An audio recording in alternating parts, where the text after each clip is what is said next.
We were 13 the summer it happened, the kind of Texas summer that soaked your shirt with sweat by noon and kept the smell of dry grass and road tar thick in the air. I remember that week like a jagged photograph burned into my mind. How everything felt louder, brighter, but just a little off, like the world itself was holding its breath. School had just let out in May, and my best friend Tanner had begged his parents to let us have a sleepover at his granddad's old farmhouse just outside of Burnett, about an hour northwest of Austin. The place had been sitting mostly empty since. His granddad died the year before, and Tanner's folks wanted someone to look after it for a few days while they dealt with some family stuff in Houston. They trusted us with too much, I think, the way adults sometimes do when they want to believe you're older than you are. The house was set back from a long, twisting gravel road surrounded by brittle trees and yellowed fields that stretched toward the dry outline of Lake Buchanan. It was the kind of place that looked like it held secrets. The paint on the siding curled like dead skin and the porch sagging like it had been waiting too long for someone to come home. There were 3 of us, me, Tanner, and Luis. We'd all known each other since 2nd grade, the kind of tight bond you only form in a small town where nothing ever happens until it does. The first night we just messed around like usual. Mountain Dew, chips, and Tanner's dad's old horror VHS tapes he found in the attic. We made it halfway through the thing before falling asleep in a pile of blankets and junk food wrappers on the living room floor. The weirdness didn't start until the next morning when Tanner went looking for the breaker box in the basement. Power had cut out sometime during the night. It was already sweltering when we woke up, the fans dead and the fridge humming low and angry like a trapped animal. Tanner, always the one who wanted to take charge, grabbed a flashlight and announced he'd find the box. Louise and I didn't think anything of it until he didn't come back for 10 minutes. We shouted for him, our voices echoing off the drywall and hollow door frames. Finally, we heard him call out from the basement, his voice flat and strange. "Guys, you should come see this." Louise looked at me and raised an eyebrow, already annoyed. "This better not be some freaking prank," he muttered, but we followed the sound down the creaky hallway to the basement door.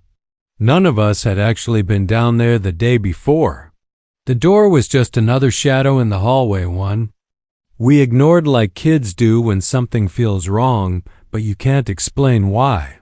The stairs were steep, narrow, and the air turned colder with each step, which made no sense in that heat.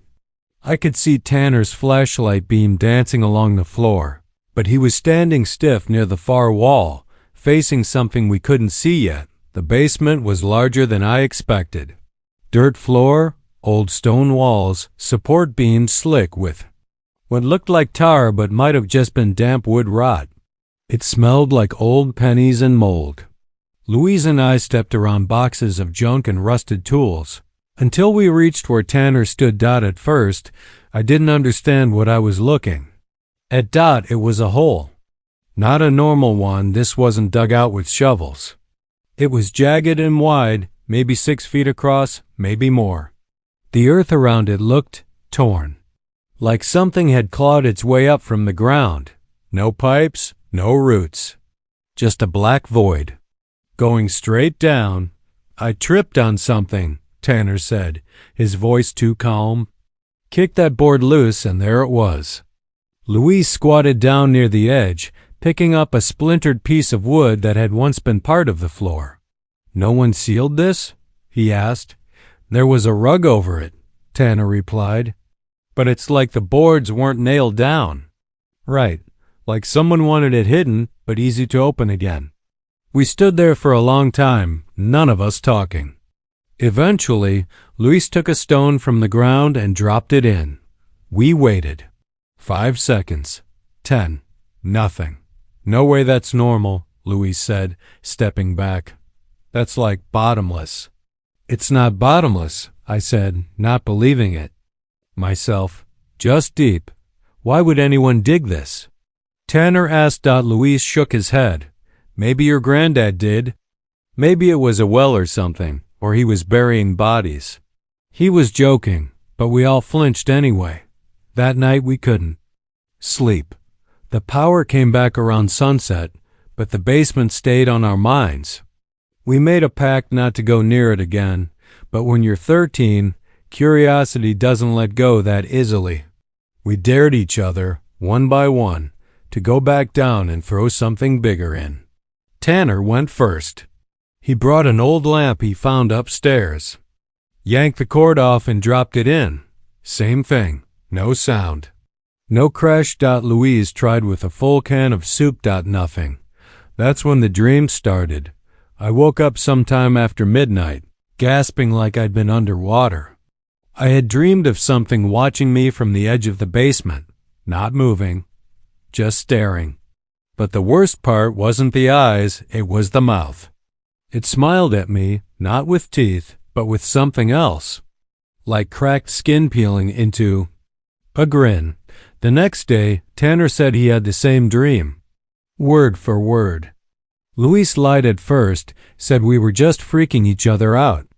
But later, when we were out on the porch in the dark, he admitted it too. We should have left, called someone, told our parents, but we didn't. We kept going down, kept testing the hole. On the third night, we lowered a rope with a GoPro tied to the end. It had night vision and could record for 2 hours. We let it drop until the rope ran out, maybe 20 feet, and waited. When we pulled it up, the camera was off. Dead. The battery had been full. We watched the footage anyway. Static. Then darkness. Then movement. It was quick. A blur. Something slid across the lens too fast to see. But there was a sound, a whisper. Just one word. Closer. We ran. We turned every light on, shoved furniture in front of the basement door, and tried to laugh it off, saying maybe the camera glitched. But that whisper, it wasn't the camera. It was real. And it wanted us. That night, Luis sleepwalked. I found him standing at the top of the stairs to the basement, eyes open but glassy, lips moving.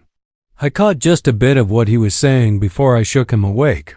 It wants to come out. He didn't remember anything. We decided the next morning that we had to seal it. Find boards, nails, whatever we could. But when we opened the door, the basement was different. The hole was bigger. It had spread across half the floor now, like something had been eating through the earth. And around the edge, bare footprints, child-sized, bare. But the dirt was too dry for prints like that. We nailed the door shut, tied it with rope, pushed the fridge against it. We never spoke to our parents about it. When they came back a few days later, we said the power was fine, the house was boring, nothing weird happened. And then we left. Swore we'd never go back. But sometimes I still dream of it. The mouth, the grin, the whisper. Tanner stopped talking to us not long after. He moved with his family to Amarillo. Last I heard, he went missing 3 years ago. Disappeared from a rest stop in the middle of the night. No sign of struggle. Just his shoes, left neatly by a gravel path that led into the woods. Luis died in a fire last year. They said it was electrical. But I saw the picture. The fire started in the basement of his apartment, and me? I haven't been back to Burnett in years. But some nights, I swear I hear scratching under the floor, just light like fingernails on wood. And when I check the walls in the morning, there's always a new crack, like something's crawling closer. It's not buried anymore. It's waiting.